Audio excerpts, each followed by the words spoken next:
nakasira ka ng concrete wall. Dapat kasi glue na lang yan or something. Eh, akala ko ba nag-allow yung landlord na mag-nailing tayo dito? Nag-allow. Babe, walang B. Oo nga, pero mahal pag nakasira tayo. Tandaan mo, rental lang to. Tsaka mo nagawin yung mga mga interior design fantasies natin kapag may sariling bahay na tayo. Ow! Ay, ano nangyari? Patingin. Sabi na carefully. Patingin nga. Upo tayo. Ayan, ayun tuloy, oh. Ay, naku. Tinan mo tuloy, may sugat ka. Sabi ko na nga ba, dapat nag-hire na lang tayo ng laborers, eh. Tinan mo, saktan ka pa tuloy. Sus, ikaw nga nagsabi na magtitipid na tayo. Olap na nga ng pera natin. Pinandown natin dito. Ay, sorry na, babe.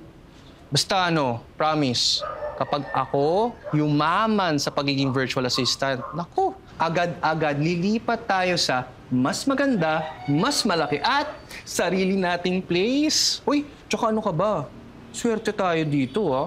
Mura na. At malapit pa sa office mo. Okay lang yan, Big Gavin. Yasa naman sa bahay na ang talas-talas ang tingin sa akin. Kulang na lang ipanobena ako gabi-gabi. Nakakapagod. Pagod na ako magpanggap na totoong ako. Ay, nako, true! Alam mo, babe, ang importante, slowly, tutupad na yung mga pangarap natin. Para ngayon, di ba? Oh, nauna na to. Live na tayo sa isang bubong. Nasusunod na dyan yung iba natin mga pangarap. Yung magkaroon ka ng aso. Diyos ko! Laking fantasy! Oh, alam mo na. Oo na, ako na. Lagyan mo band-aid. Oh, di ba? Blooming na ang apartment. Ganda. Ay, nako. Alam mo naman, babe. Frustrated interior designer ako. Hindi wala nakatapos. Hindi ba siya parang bading na bading? Hmm? As in, discreet pa rin naman. Ang cute-cute mo.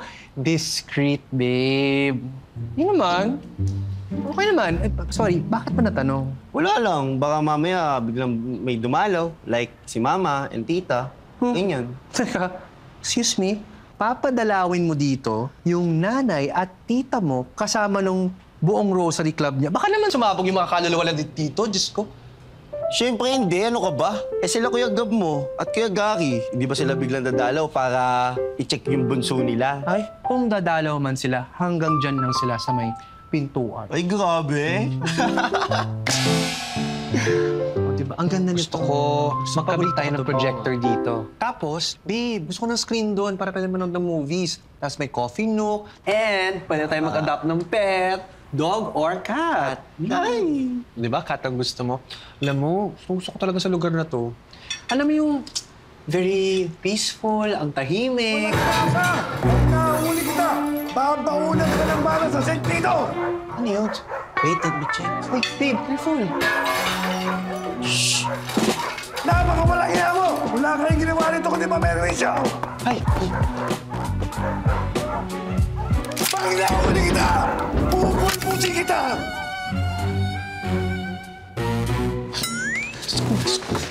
oh Lord, may baril siya, babe. Ang laki. Ano yun? Ano nakakita to? Bakit pinahabulan? Siyempre, nag-aalala po kami para sa mga sarili namin, sa safety namin. Ay, kala ko po ba tahimik dito? Naku, pasensya na. Saglit lang. Aayusin ko yan. O, sige po. Salamat po. O, sige. Opo. Thank you po.